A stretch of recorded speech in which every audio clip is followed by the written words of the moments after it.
Today we're going to create something that looks like this. It's a spaceship, and you're going to create it and keep it because eventually you're going to have an assignment that does something along these lines. So you need to create the spaceship before we can work on animating it.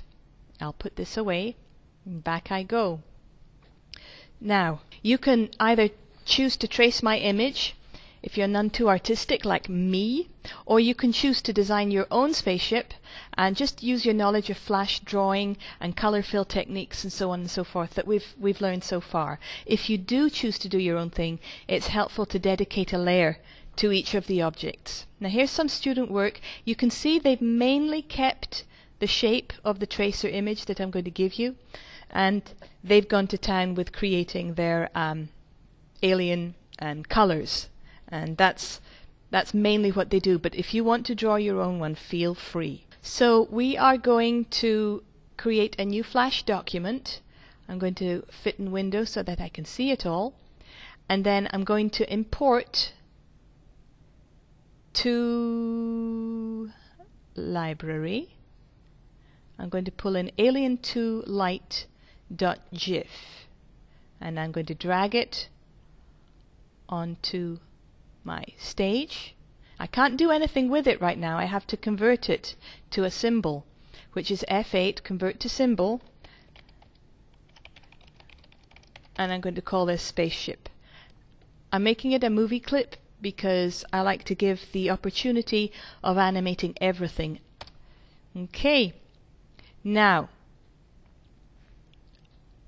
I'm going to double click.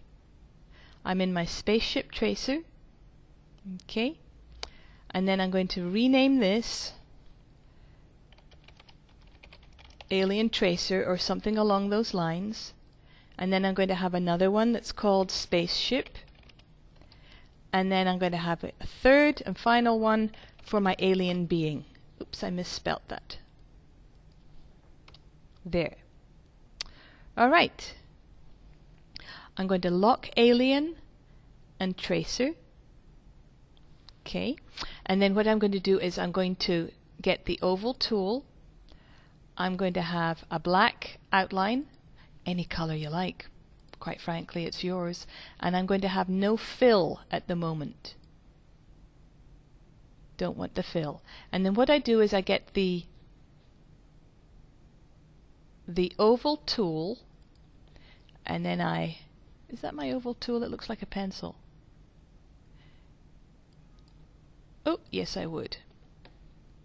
And then I start. I'm on the wrong one. I'm going to undo. I want to be on Spaceship, don't I?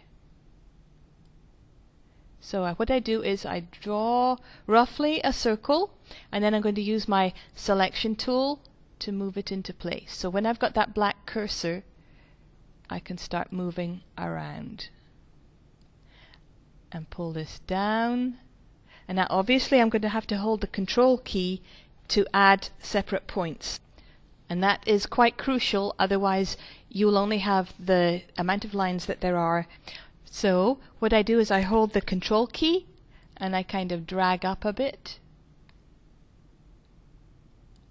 There we are. Then I can push this out and that out, and I'm sure you're all going to make a lot better job of it than I do. Pull this down. I'm going to drag this up a little bit. Yay! And then that can go around here and then down. So if you truly want to watch me do this, I'm going to keep going for just a little bit so that you get the hang of it. But basically this is all you'll be doing if you're tracing. And then I would suggest though that you don't actually go dump your color in right now until you've done the little light twinkles. So I'm going to go in here. Let's get a look. Here's a light twinkle, and I'm going to have no fill. I'm going to have I'm going to go with red. Choose your colors, honestly. That looks about right. Then I choose this and I draw my little circle There we are. Red. Okay. Now what I need to do is to convert this to a symbol before I can start adding filters. So this is going to be red light, for instance. Okay, and at that point then I can go to filters and I can add, you know, glows and bevels. I want my shadow to be the same color though. And the blur on the bevel. So when you're happy, you can copy paste this, or you can hold the Control and Alt key and you can drag your copies over. And that Control and Alt makes another copy. You could just copy paste two, that would be fine. So I hold my Control and Alt and I drag. You know, sometimes it doesn't work. I've got snapping. I'm going to go up to View, Snapping. I'm going to decheck that, and then I need to be able to move it like half a pixel.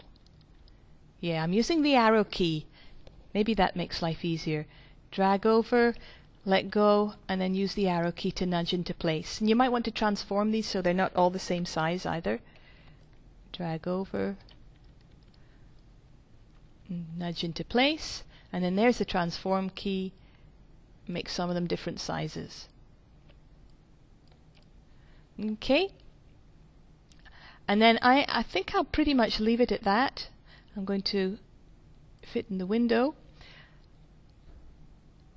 Obviously I can take all of these, I can highlight them, copy paste, but I've got the line. I'd need to zoom in more. If I select all of these, I'm holding the Shift key, 4, 5, copy paste. I'm going to nudge them over with my arrow tool. That saves me redoing them. You might want to think about that, but you'd obviously have to flip horizontal. Transform, flip horizontal. There they are, and we can dock them into place. Not sure if that helps you any. Okay, so once you've got that all set, then you're going to take the paint bucket and you decide what kind of, make sure you've got no stroke color, what kind of a fill you want with it. I'm going to go for a radial gray. And remember, you can change your colors here. You could drag these over and have kind of a three-way. Oh, that looks pretty cool. And then you just, you know, double click to change the color. We might go from red to black to white. Feel free to change it. I'm just playing around right now. I'll go back to red, I think. Black in the middle, maybe white. Linear. Okay, and then you can dump in. Actually, I do not want that color. I've decided I want something else. But anyway, play because it clashes with my lights. So at the end of it, what you're going to produce is your little spaceship. It's not going to animate right now. We'll do that in another assignment.